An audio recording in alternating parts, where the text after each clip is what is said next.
Здравствуйте, друзья! Вторник, 30 мая 2023 года. На канале «Аспекты Башкортостана» очередной выпуск утренней программы, где я, Руслан Валиев, и мои коллеги разбираем текущую повестку дня с помощью публикации республиканской прессы.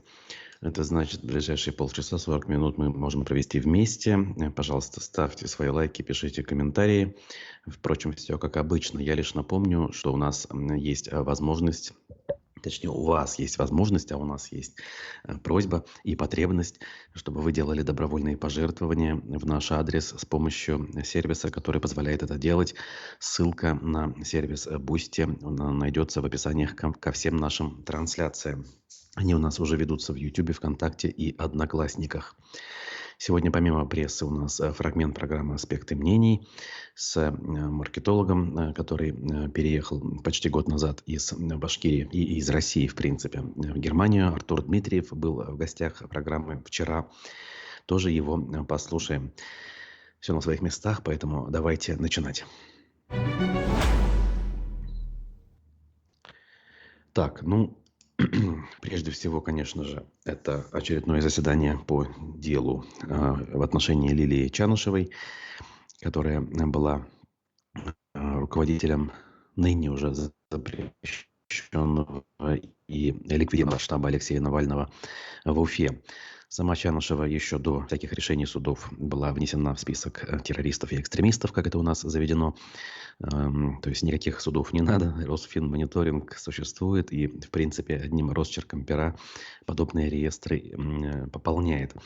И журналисты, и, кстати, не только журналисты, в принципе, любые наблюдатели, любые граждане вынуждены произносить вот эти вот совершенно ненужные формулировки. Мы это делаем, поскольку таковы на сегодняшний день законы. Так вот, вчера на заседании, которое произошло после довольно внушительного перерыва, больше 2 недель заседаний не было, она выступила с последним словом. На сайте «Аспектов» есть полное содержание последнего слова Чанышевой и отдельный репортаж. «Дайте мне шанс стать мамой», в частности, сказала она. И дальше несколько цитат. «Мое уголовное дело политическое, поэтому подсудимой я себя не чувствую. Я политик, женщина, которую преследуют оппоненты мужчины. Их имена Путин и Хабиров. Политик – это тоже профессия, поэтому признавать вину для меня – это все равно, что учительнице признать вину в том, что она учительница, а врачу, что она врач. Нарушение моих политических прав и прав моих сограждан наносит последовательный характер. Ответьте на вопрос, живете ли вы сейчас лучше, чем жили 10 лет назад?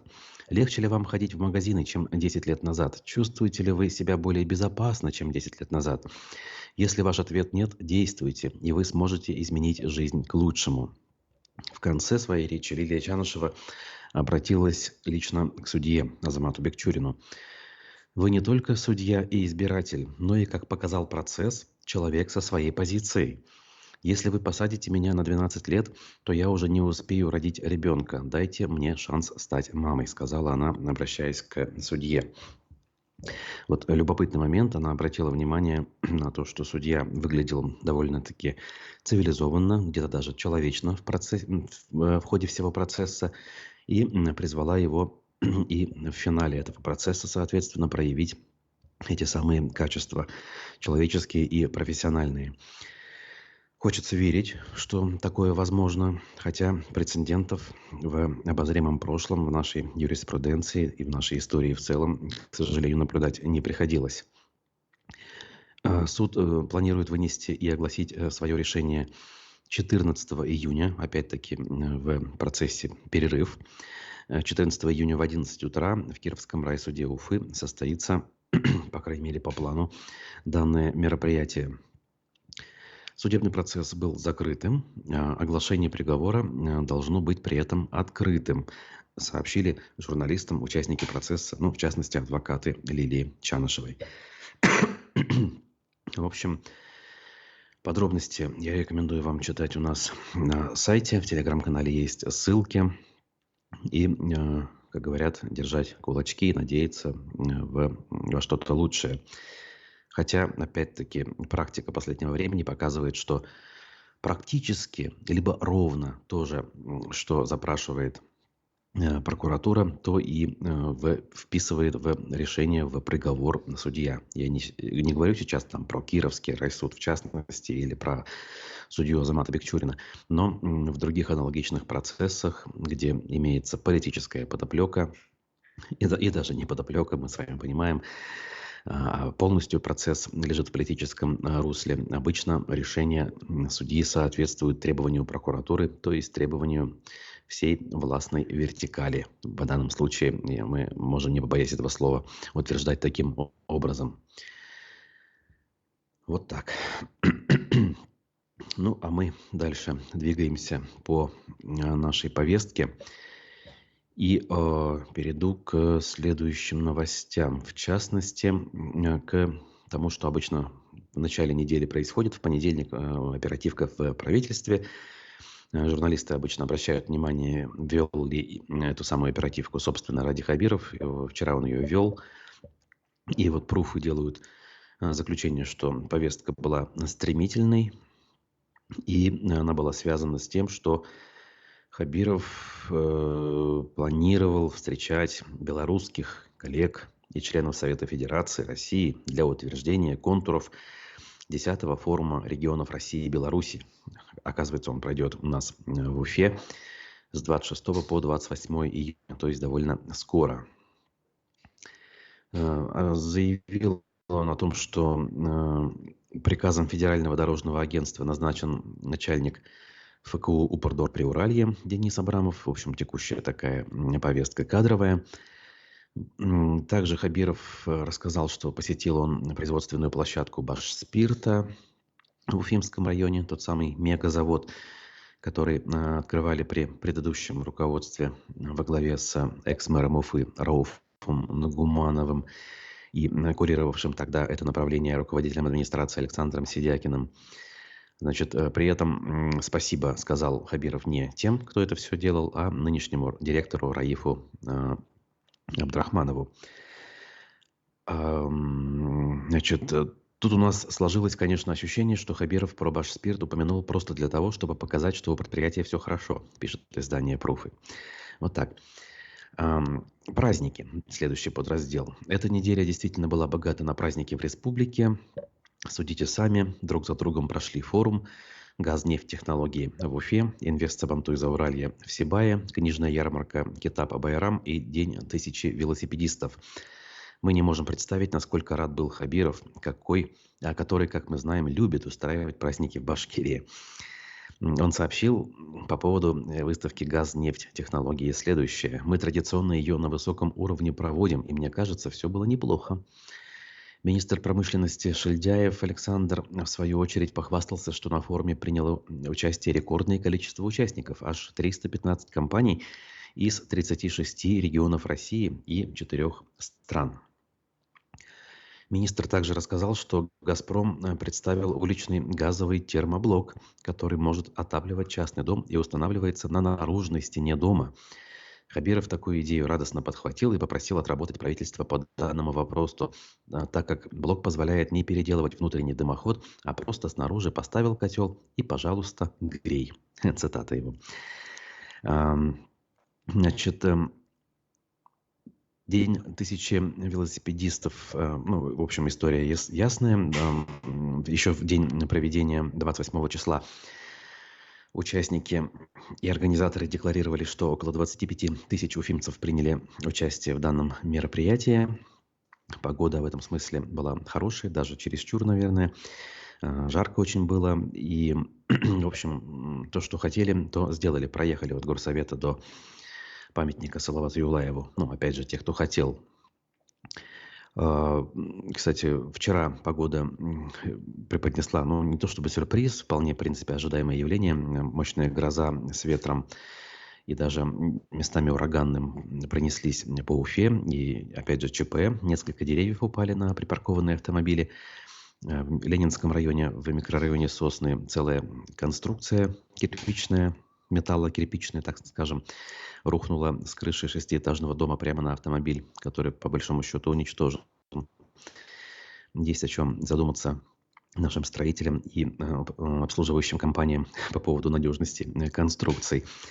Если они способны при порыве ветра рухнуть сверху вниз, то возникают вопросы к их качеству.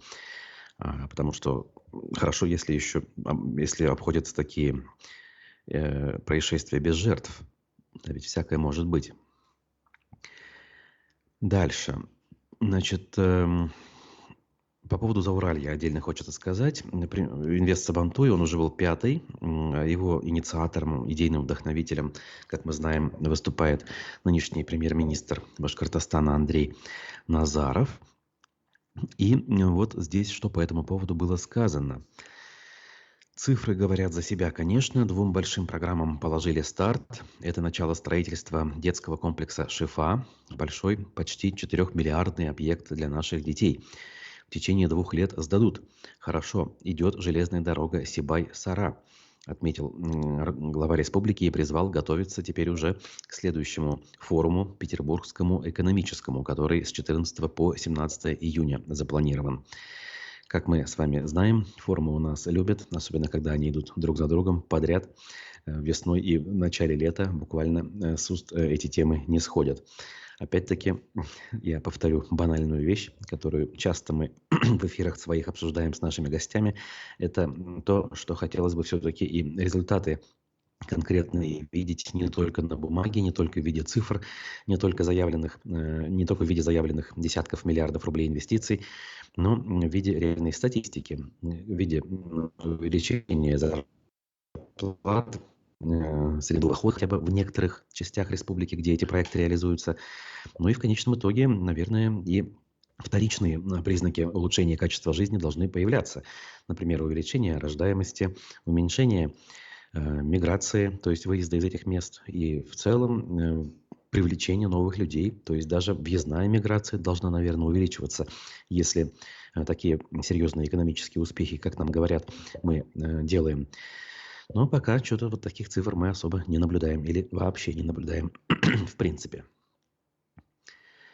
Значит, ну вот, еще одна публикация на этот счет. Останавливаться особо не буду. Хабиров поручил подготовиться, разумеется, чтобы показать потенциал Башкирии на экономическом форуме в Петербурге.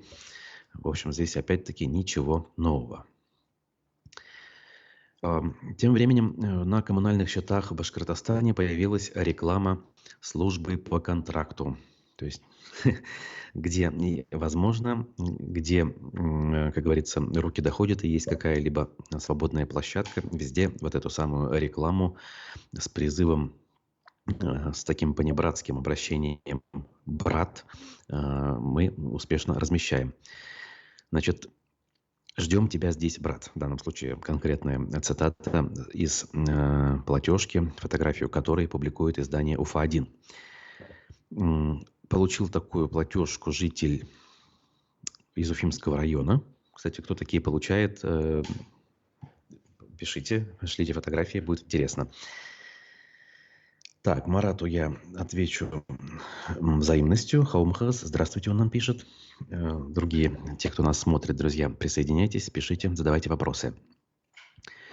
И вот УФА-1, кстати говоря, в продолжении той темы напоминает, что это не единственная реклама службы по контракту в республике. Этой весной в уфимских автобусах появились объявления с предложением вступить в ЧВК «Вагнер». Еще в 2 точках Уфы открылись палатки с призывом заключить контракт. Об этом мы тоже, конечно, говорили, фотографии публиковали и констатировали, что очередей там не видно. Но опять же, если судить по мнению экспертов, очереди там стоять и не должны. Тут важна психологическая составляющая того, что, смотрите, мы действуем, этот процесс идет, поэтому вы, рядовые, скажем, обыватели, всегда это имейте в виду. А тот, кто хочет, он всегда найдет возможность предложить свои услуги и заключить соответствующий договор. Далее. Уфимцы возмутились предупреждающими плакатами в лесу. Что бы это могло быть? Посмотрим, это публикация «Аспектов». Значит, в комментариях в соцсети ВКонтакте под постами на страницах главы Башкирии, мэра Уфы и администрации Октябрьского района горожане размещают фотографии установленных плакатов, направленных на соблюдение противопожарной безопасности в лесу. Казалось бы, привычное дело, что тут удивительного, и тем более, что здесь вызывает вопросы. Берегите лес от пожара. Такой текст размещен на одном из них. И далее уфимец Айрат Хабиров, активный пользователь соцсетей, человек с, мне кажется, очень правильной гражданской позицией. И, в принципе, человек не глупый. Пишет. Много лет просил установить в лесной зоне вдоль Зорги запрещающие плакаты с информацией о штрафах за разжигание костров. Очень простые. Категорически запрещается разведение костров. Штраф такой-то. Но в итоге установили то, что видно на фото и видео. Причем зачастую в таких местах, где их люди вообще не видят.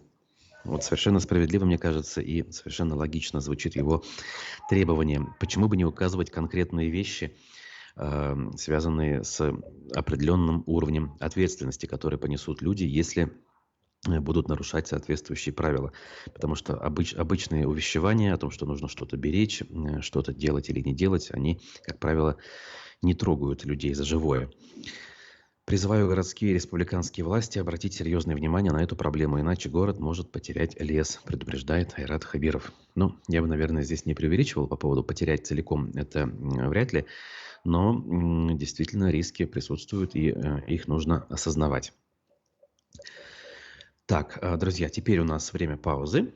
Паузы содержательные, конечно. Мы не уходим пока, не прощаемся. Фрагмент программы «Аспекты мнений». Вчера Разиф Абдуллин общался с мигрантом, политическим тоже иммигрантом, не побоюсь, опять же, этой характеристики, Артуром Дмитриевым. Скоро я вернусь и, соответственно, продолжу текущую повестку дня с вами обсуждать.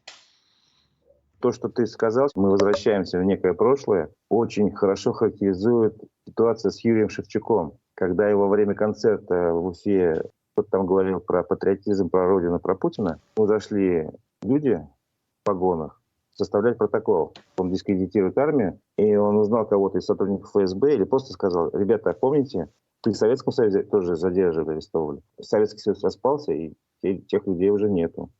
Люди в погонах немножко засмущались. Как ты вообще смотришь на вот эту ситуацию, что у нас достаточно яркие личности, такие как Земфира, Шевчук?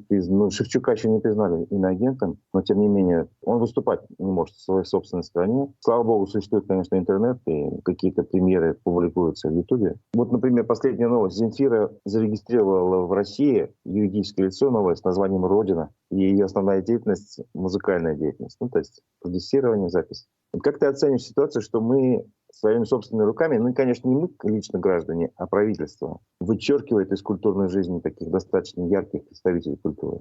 Я не знаю, насколько это разумно и правильно с точки зрения правящей партии, скажем так, потому что вы правильно упомянули про интернет. Потребление контента-то никуда не денется у человека. Выгнали из страны, запретили выступать. А песни-то все равно живут, да, и вообще творчество можно в любой момент посмотреть. Чего они этого добились? Только того, что многие, например, фанаты Шевчука поменяли свою позицию по отношению к власти на более отрицательную. Более всего удивляет, что многие так называемые рокеры старой школы, которые были в контркультуре, да, по отношению к советской власти еще в то время, сейчас активно поддерживают все то, что происходит.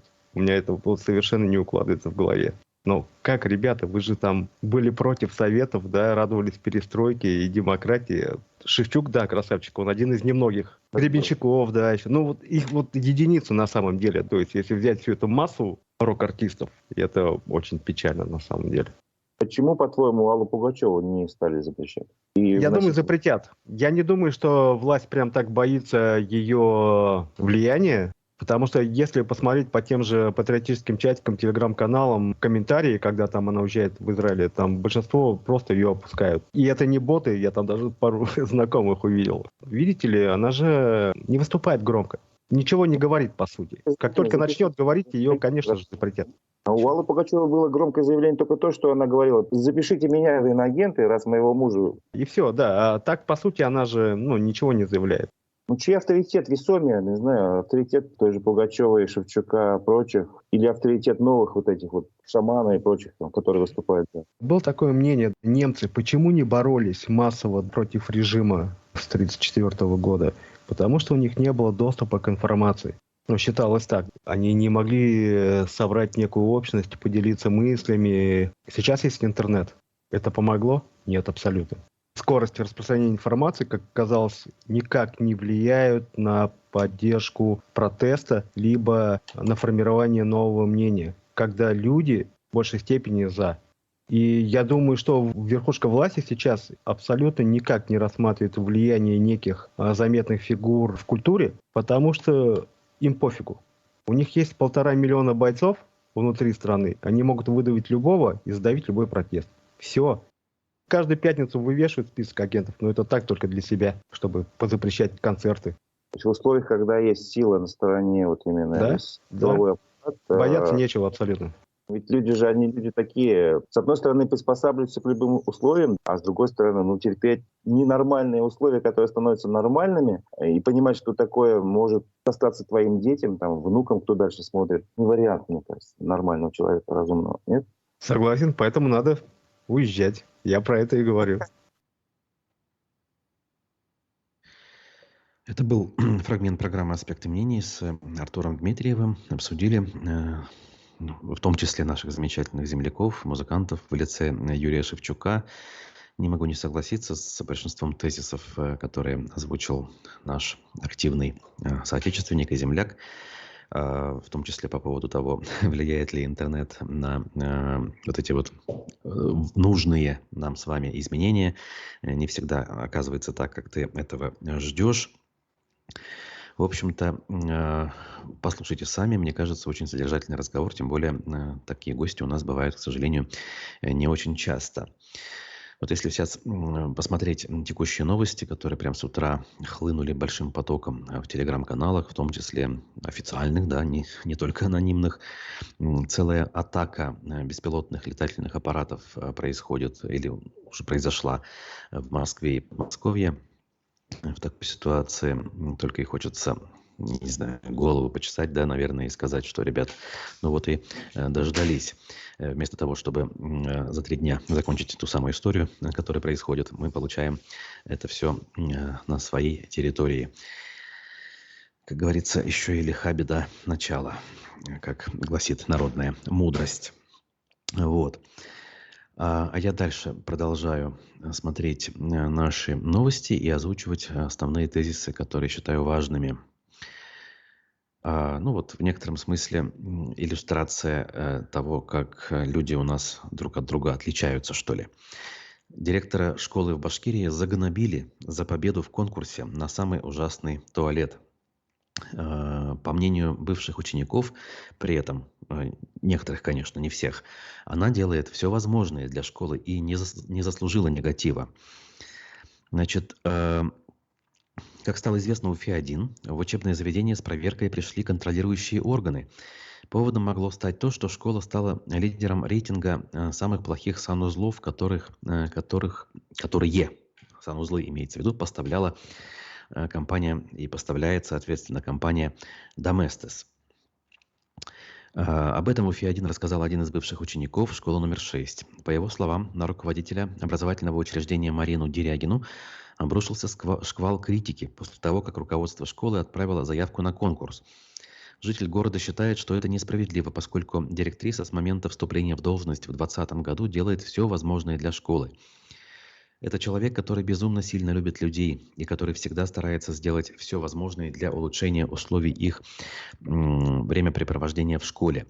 Она стала директором буквально несколько лет назад, но за это время она смогла сделать очень многое. Привела в порядок коридоры, классы, столовую, гардероб. Она нас воспитала так, что мы всегда стараемся помочь своей родной школе, в которой мы провели 11 лет своей жизни, пишет он. Значит, дальше он перечисляет, какие именно части и объекты в этой школе директору удалось починить. И, соответственно, она, опять же, ради того, чтобы сделать жизнь детей, в данном случае в этой школе лучше, решила принять участие вот в этом конкурсе, чтобы получить, давайте честно говорить, халявные деньги на ремонт. На тот самый ремонт, на который у чиновников муниципалитета, в данном случае не будем заглядывать далеко, не было денег или не было желания и, я не знаю, времени, может быть, обратить внимание на эту проблему. Она просила проголосовать, чтобы в школьных туалетах бесплатно сделали ремонт. После того, что случилось, я даже теперь жалею, что помог ей, пишет другой. После публикации в СМИ про конкурс Ее вызвали на прием к главе администрации, а в школу пришла проверка. Действительно обидно, когда хороший человек попадает в такую ситуацию. Я больше скажу, тут не только проверка может быть, и не только вызов на ковер, но и увольнение показательное, потому что, как мы знаем, высовываться с каждым днем все больше и больше не принято, как у нас в истории это бывало неоднократно. Самые умные, скажем, самые дерзкие, самые, в хорошем смысле, самые дерзкие, самые инициативные – это не те, кто нужны нынешней системе. Нужны покорные, послушные, податливые, заискивающие, соответственно, и услужливые с точки зрения руководства, а никак не своих подопечных, ради которых на самом деле люди должны работать. Сейчас я не только про директоров школ, но и про любых чиновников. Кстати, и не только чиновников, но и любых систем, которые встроены в нынешнюю систему. Поэтому инициатива, если говорить коротко, наказуема. Ну а ходить, извините, в дерьме, окруженными в соответствующие условия, это то, что очень соответствует так называемым скрепам, которые сейчас у нас во главу угла выносятся, хотя иной раз выносятся, конечно, в очень искаженном и совершенно перевернутом виде. Та же Уфа-1 рассуждает на тему, какие предприятия Башкирии собираются отдать частникам. Операция «Приватизация». Опять-таки, я бы здесь не был столь уверен по поводу частников, ведь акционирование МУПов, ГУПов зачастую это вовсе не передача частникам. Это лишь изменение формы собственности, когда, собственно, государственная форма управления переводится в коммерческую форму, скажем так, предприятие из ГУПа становится акционерным обществом, то есть коммерческим предприятием, но при этом собственником и главным лицом, принимающим решения в судьбе данных предприятий, остается государство, поскольку контрольный пакет сохраняется в собственности государства в целом или Республики Башкортостан в частности, а иногда и в собственности муниципалитетов. Значит, о каких предприятиях идет речь? На 23 год это 7 предприятий. Алексеевский совхоз, уж сколько лет обещают. Башкоммунводоканал, Башкоммунприбор, Башкирские электрические сети, проектный институт Башжилкоммунпроект, Племптицезавод Благоварский и акционерное общество Рощинский. Это необходимо, по словам министра земельных и имущественных отношений Полянской, для оптимизации госсектора экономики, уменьшения участия республики в деятельности хозяйственных обществ. Это может привлечь внебюджетные инвестиции в реальный сектор экономики и формировать дополнительные доходы в бюджет республики, утверждает она. И издание анализирует текущие дела данных предприятий. Ну, в общем, кому интересно, может быть, кого-то лично касается деятельность данных организаций, можете более подробно ознакомиться на сайте УФА-1. А вот экономист Рустем Шаяхметов на страницах Паруфов рассуждает по поводу того, о чем мы выше говорили, и в части форумов с красивыми вывесками, и в части докладов, которые звучат на оперативных совещаниях, как власти Башкирии прячут за красивыми рейтингами экономический упадок. В российских регионах, я вот немножечко процитирую для затравки только, активизировалась гонка за рейтингами, вследствие чего рейтинги становятся элементами политической саморекламы региональной власти. Конечно, то есть властям регионов нужно отчитываться перед избирателями, потому что избирателей как бы нет, фактически это все происходит, решения имеется в виду, понимаются в других местах. И вот в этих местах, в Москве, на Старой площади, в администрации президента России следят за тем, как дела идут в тех или иных, значит, губерниях, опять же, не побоюсь этого слова. Вот. И даже не вникая в суть того, что на самом деле происходит, глядя на цифры, на отчеты, на бравурные какие-то презентации, они делают свои выводы. И вовсе не обязательно проверять, соответствуют ли действительности те или иные цифры, которыми отчитываются регионы. Так вот, спрос порождает предложение, утверждает Шаяхметов. Поэтому идет активная торговля рейтингами, где за счет использования искусственных интегральных показателей или некорректного сравнивания достигнутых результатов выводят даже явных аутсайдеров в лидеры. Например, если сравнивать валовой региональный продукт, объемы жилищного строительства Башкирии с Чувашской республикой, то за счет того, что в Башкортостане проживает в 3,5 больше населения, наша республика априори будет выглядеть более выигрышно. А так как число рейтингов исчисляется сотнями, то информация о тех или иных успехах Башкирии, зачастую мнимых, постоянно мелькает в информационном пространстве. А каковы реальные успехи республики? Здесь и диаграммы, и ряд цифр прям очень хорошо. Если кто-то еще сомневается в реальности вот этих самых бравурных отчетов, то можете почитать и все поймете. Ну, к слову говоря, еще один замечательный экономист Всеволод Спивак, частый гость нашего эфира, тоже регулярно эти самые отчеты в пух и прах разбивает, говоря о том, что это всего лишь цифры, нарисованные на бумаге, с реальностью, не имеющие ничего общего. Так, что еще в пруфах есть? В Башкирии в очередной раз нанесли разметку на щебеночную дорогу. Соответствующая фотография приводится. Это произошло в селе, точнее, тут село даже не указано, в Абзелиловском районе это произошло. Отметим, что нанесли эту разметку при этом все-таки не до конца дороги грунтовой. В комментариях к записи в соцсети некоторые жители выразили удивление, а других повеселило нанесение данной разметки. Люди делают такие выводы из увиденного. Наверное, там Хабиров пролетел. Ничего страшного, и у нас на проселочной дороге такие встречались, ответил другой пользователь. Привыкайте, это дороги будущего, заявил третий. Просто там должен быть асфальт, который не успели положить перед нанесением, написала Айгуль, и так далее, и так далее. Ну, с юмором, к счастью, у людей все в порядке, вот, но да, еще бы этим людям, да, побольше гражданской, наверное, не ответственности, гражданского самосознания, что ли. И тогда, наверное, поменьше было бы таких вот удивительных и печальных, и смешных историй одновременно. Так, о том, что с крыши дома в Уфе оторвался кусок кровли и придавил автомобиль, я уже говорил. Но там, на самом деле, не только кусок кровли, это целая часть, ну или целиком, можно сказать, конструкция, отвечающая за вентиляцию в этих домах. Я, как житель данного микрорайона, могу констатировать, что не раз жители, ну пусть не всех, но очень многих домов жаловались после заселения на некачественную вентиляцию, что обратно в квартиры задувает вот эти продукты горения, скажем, газовых котлов, которыми отапливается данный микрорайон. И вот данный эпизод произошел с одним из последних построенных домов, которые заканчивали уже тогда, когда была известна эта проблема в предыдущих домах. Но все равно проблемы с вентиляцией оставались. И вот кусок, который рухнул вчера на автомобиль, оказывается, ремонтировали уже после сдачи дома в эксплуатацию, буквально в апреле этого года, по жалобам жителей, там, застройщик или управляющая компания, точно сказать не могу, что-то делали, то есть меняли схему, получается, да, расположения этих вентиляционных каналов. И вот некачественно проведенная работа привела к тому, что, казалось бы, обычный ветер, которых у нас летом достаточно во время ливней, снес эту конструкцию и привел к такому значительному ущербу. Автомобиль полностью уничтожен, дом, в конце концов, пострадал.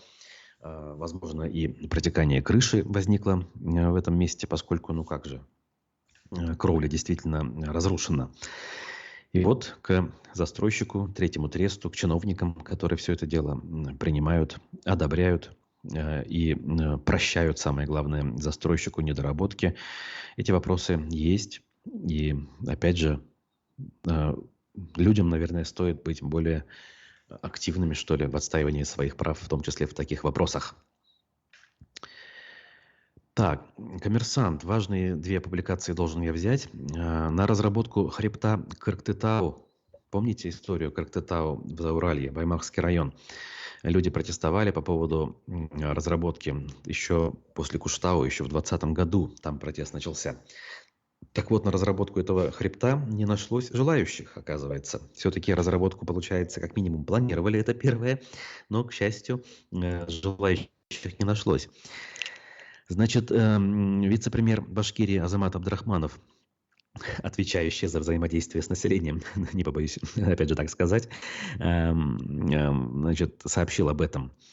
Ссылаясь на результаты аукциона Департамента по недропользованию в ПФО по отбору подрядчика на право использования недрами на участке недр Южно-Ниязгуловской площади, Абдрахманов сообщил, что торги не состоялись из-за отсутствия заявок. Далее цитата.